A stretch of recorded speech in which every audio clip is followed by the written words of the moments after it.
taong bayan ang inyong pagpapadrug test. President will go out there and have be very transparent with the Filipino people, have a drug test that will allay all our fears and then move forward as a nation.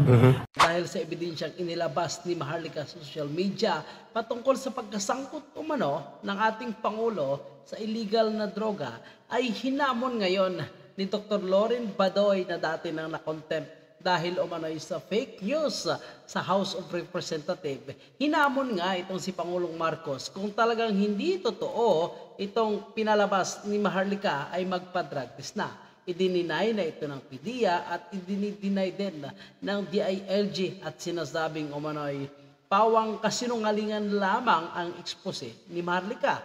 Ngunit kung totoo man ito o hindi, ang pinakasagot umano ayon kay Dr. Loren Badoy ay magpa-drug test na ang ating Pangulo. Alright. Country by someone who is in the grip of an addiction, the implications are horrifying. Is it? And so many questions entered my mind, Eric, no, mga kababayan. Ito ba yung kaya hindi niya alam kung anong implikasyon pag ginigiit niya yung gera? Ito ba yun? Ito ba yung bakit hindi niya marendahan ang asawa niya at yung speaker na yan? Ito ba yung bakit yung napakagrabe na yung mga pangyayari?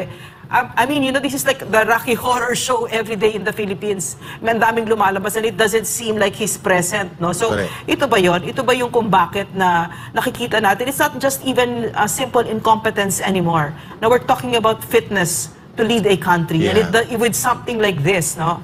If the sitting president is indeed a substance abuser, then we have a very, very big problem. Correct. And ma'am, dadagdagan kong tanong mo. Yeah. Ito din po ba ang dahilan kung ito'y totoo at na-establish by facts of evidence at hindi ito maitatanggi ng Pangulo ng Bansa, itong kumakalat na dokumentong nakasama siya sa raid na inoperate ng PDEA at kung ba ito ay consummated raid ng PDEA, ng Philippine Drug Enforcement Agency 12 years ago pa, nang siya ay senador pa.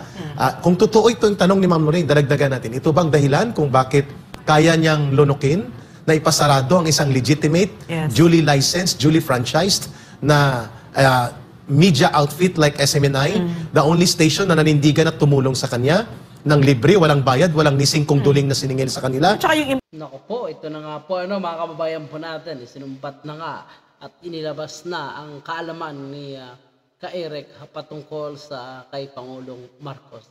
Para kay Ka-Eric, mga kababayan, itong pagpapasara ng SMNI ay hindi lang pala itong si Tambaloslos talaga ang nagde-decision, kundi kasama umano itong si Pangulong Marcos. Na sana ay maisip umano ni Pangulong Marcos ang ginawang tulong ng SMNI kung bakit ito nanalo at dinepensahan against doon sa mga kritiko na masakit nga kapag magsalita. Dati kay Pangulong Marcos. Pero ngayon, nakikita natin na kalyado. Implications sa press freedom. Sa press freedom. At ito rin ba bang dahilan kung bakit wala siyang tahimik at parang gusto niyang mangyari ang panggigipit, pangbubusal o hindi ang mga dokumentong kumakalat? Pakinggan muna natin ang unang denial na inilabas ng PDEA. To update the NDIS from its inception in 2002 and up to the present, President Ferdinand Romualdez Marcos was never in our NDIS. It is worthwhile to note that when the former president took over in 2016, his administration came out with a list which was then initially called the narco list, sometimes referred to as the Duterte or PRRD list.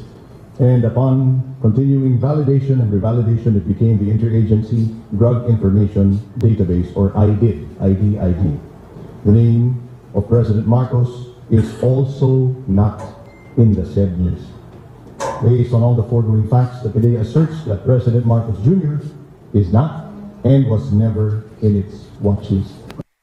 Only the PDEA can show that. Kung hindi ito totoo na nagkaroon ng pre-operational target and pre-operational authority request at ang aming nakuha na impormasyon sa Pilipinas nating mahal program, the raid was consummated with a movie star na kilalang kilala. No? Tinatawag pa siyang Diamond Star. Tama ba? May mga star for all season, may mga superstar, may megastar. Ang alam kong star ay yung ulam namin nung maliit ako, star margarine. Na inaluan ng asin sa mainit na kanin. Kaya yun ang ulam namin, Ma'am Lorraine. Ngayon ang tanong, nagkaroon ba ng consummation o pagpapatupad sa pre-operation target ng PDEA noong 2012 na na-include ang pangalan ni Pangulong Bongbong Marcos Jr. o hindi. So, dalawang tanong yun. Pangatlo, Pangulong Bongbong Marcos Jr., nung nandun pa po kami sa laban kasama ang bayan, sa SMNI, ipinanawagan na po ng taong bayan na once and for all to put a period, a ng taong bayan, ang inyong pagpapadrug test. Something very serious. So this is what a real president will do.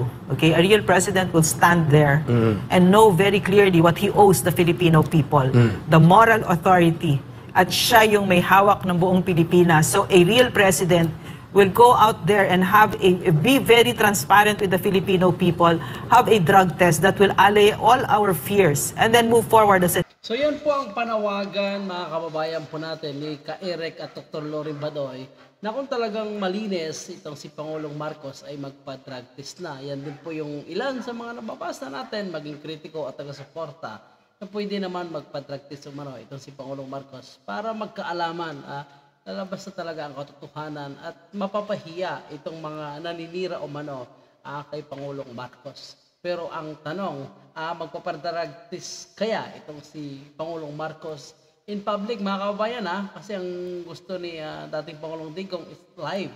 So dapat nandun para hindi umano, alam mo na, mamikos-mikos ang magiging resulta ng drug test umano. Dapat naka-live sa Luneta. So, kababayan po natin, papayag kaya itong si Pangulong Marcos? Ano po ang inyong komento sa loobin? Mas gusto nyo ba na magpa-drug test itong si Pangulong Marcos? O hayaan na lang dahil ayon sa PDEA, fake news naman umano ang inilabas na ebidensya? So, komento po para sa inyong personal na komento, opinion bilang isang Pilipino. Maraming salamat.